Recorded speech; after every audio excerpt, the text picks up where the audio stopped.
Using Uber driver app on the Qatar is pretty easy to do. Today I'm going to teach you how you can use Uber driver app in the Qatar. So for that, as you can see, I'm at my phone or my Android device.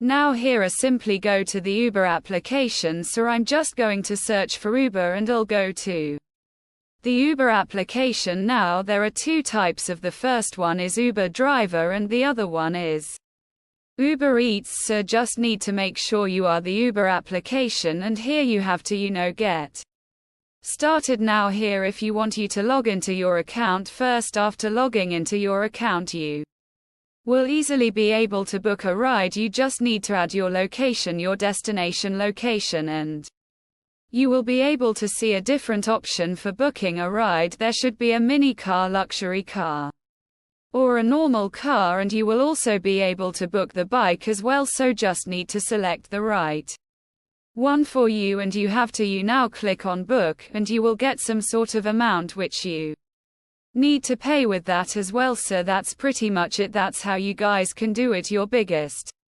find this helpful.